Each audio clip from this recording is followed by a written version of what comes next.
And welcome back to the channel. And in this week's video, we have a little bit of an interesting one where I had to bring on a good friend of mine and mortgage broker, Joel Richards from the Richards Mortgage Group at Qantas Mortgage Solutions. We're going to talk a little bit about purchasing a home in the beginning of the year at a lower interest rate and purchasing a home now where it's a little bit less expensive but a higher interest rate and what that's going to look like over the next 25 years. So without further ado, Joel, how's it going, man? Things are going great, man. Thanks for having me. And yeah, excited to kind of get a little bit nerdy with the math and just dig into it because I think it's pretty interesting. Beautiful. And like I even alleviated too, I think that people are a little bit concerned about purchasing a home at a higher interest rate. But at the same time, I don't think they put in that full thought process of what that's going to look like over the next 25 years. A good friend of mine and a previous broker said that, you can either wait to buy real estate or buy real estate and wait. Let's go through some of the math and let's actually look at some of the hypotheticals of what could happen over the next 25 years if people were to purchase, let's say, March of this year or October of this year. And I think that you have a little bit of homework that you've done in preparation for this video. Yeah, I think there's a lot of concern that people are worried that they've missed the boat. But as we said off the call before, don't wait to buy real estate and wait rings true. And that whether, you pay a little bit more for interest now or a little bit less, and where you bought as far as the peak of the market versus the trough of the market or whatever, real estate, is a wiggly line that goes upwards and to the right over the long term. I totally agree. I love it. Well, let's dive into this. Let's talk about some of these numbers. And then for the viewers out there, let's also remember that this is just a hypothetical. Every personal situation is going to change greatly. And this is why I'm so big on having that consultation well in advance, 2, 3, 6, 12 months in advance of you actually purchasing a home, because we can go through these numbers in your personalized situation, get you a pre-approval, but also look at your motives and what is important to you in the real estate market. So Joel, why don't we just hop in and talk about some of these numbers? All right, so I've got this spreadsheet up here, and I'm just going to walk you through a bit of a hypothetical scenario here. So basically, assume that we're thinking about the exact same house, but you could have bought it back in March versus now when you have a little bit more buying power. Prices have come off a little bit off of their peak. They're still up year over year. So let's just say you could have bought that same house and you would have paid $500,000 for it in mid-March. And now at the end of September, you could buy it for $475,000, which is 5% cheaper. Correct. So that may or may not be 100% accurate, but this is just kind of the scenario we're going to analyze here. So you're paying $25,000 less for the property. Back in March, you would have been paying 2.99% for your mortgage for a fixed rate, versus today you could lock in at 4.59%. So rates have definitely come up quite a bit there. So you're paying 1.6% more today than what you would have been paying back then. Wow. Now, how does that look for your payments? Even though you're paying less for your house overall, your monthly payment at this higher rate is higher. So you're paying $2,620.98 a month versus you would have been paying $2,335.30 a month back when rates were cheaper. So that's a difference of $285.68 a month more today. So not insignificant. Yeah, it's a big difference for sure. And I mean, it definitely affects the affordability of your house.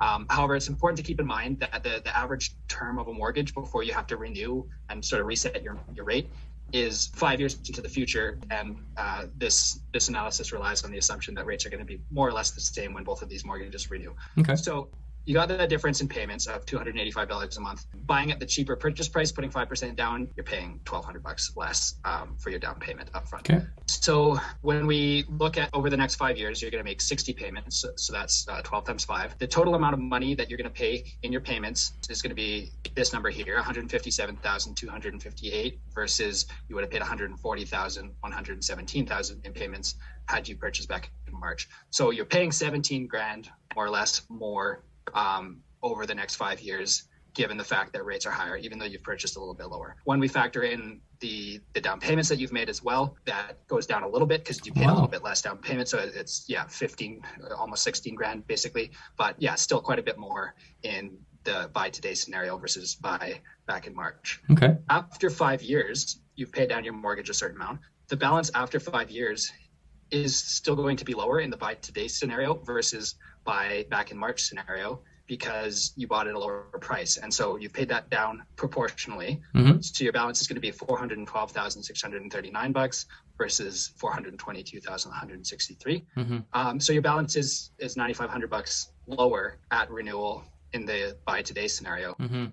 So how does that then work after the next 20 years of your mortgage? We've gone through a pretty crazy period with rates where rates have gone up basically faster than they have in any time in the last sort of, well, basically since the 80s. So normally they don't move around that much. It's a fairly fair assumption to assume that in normal times, you'd be renewing at more or less the same rate. So I'm just going to say over the next 20 years, more or less going to balance out and be renewing at the same rates. Okay. And I've just picked a sort of a standard interest rate that's kind of in between the range of where fixed rates normally hover historically. So in between 3 and 4% is kind of fairly normal. So now, because your balance is lower, you're actually paying a lower payment over the next 20 years than what you would be had you bought 6 months ago, but at a higher price.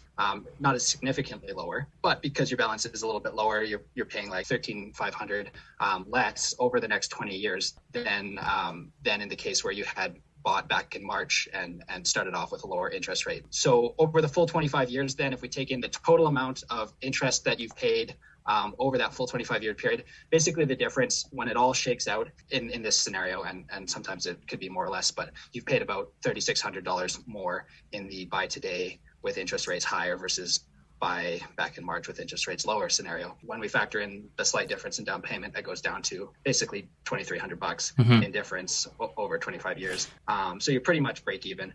But then the big thing that I want to highlight is that after 25 years, your house price is going to have gone up significantly. So if we assume a fairly conservative 3% increase per year over the long term, then your house price works out to, at the end when your mortgage is fully paid off, you own an asset that's somewhere right around $1 million.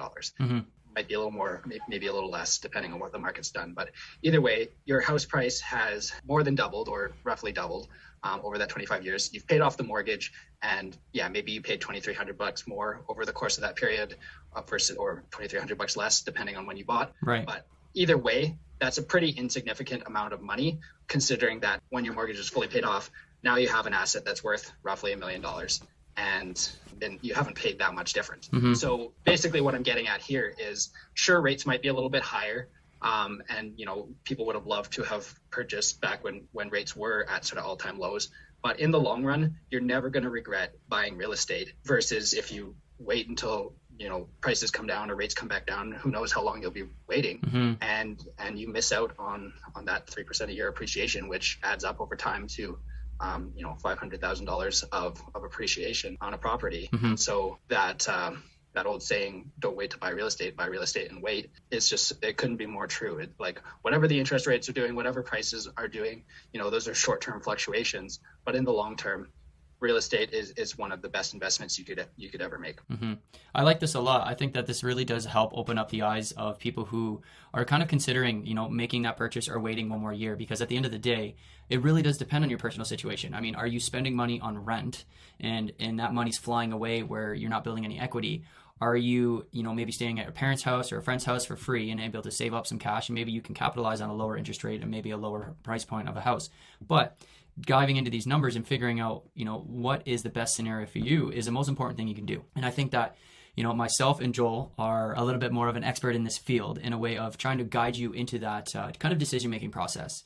So if you have any questions, feel free to reach out to Joel. His contact information will be here, or reach out to myself, and we'll be happy to walk you through any sort of scenario and help open up your eyes into, what the possibilities would be. Now, let's also remember that this is one example at a $500,000 price point. There are different sectors and different price points in Calgary, which will change the numbers. And I would also like to mention too, very quick, that I think a lot of people are nervous, and I think you can agree with this too, Joel, is that people are nervous to have these conversations with brokers or with real estate agents and not knowing, sometimes they feel like they're pressured into doing stuff. But at the end of the day, information is power. And even if you feel like you don't have that down payment quite saved up, or you're in a situation of debt, it's still worth having a conversation with a professional, because at the end of the day, if there's something that they could advise you to differently over the next 12 months, in the next 12 months, if you actually take their advice, you could be ready to actually make a purchase and start investing into the real estate world. So don't feel nervous or anything like that in having a conversation. I would have to argue and say that Joel is a very nice guy, and he will try to help you out as much as he can in the mortgage world. And the same goes with me. I would like to try to shine a light on what's going on in the real estate market and advise you on your personal situation. So Joel, if there's anything else you'd like to say, then fantastic. If not, I would imagine, I think we can wrap this call up. No, it sounds good. Yeah, it's been nice chatting with you. And just reach out if you have any questions, and we'll start a conversation. And who knows where that'll go. Perfect. Awesome. Well, thank you very much. Make sure to like and subscribe to the video. Reach out to Joel or myself if you have any questions. So until next time, peace.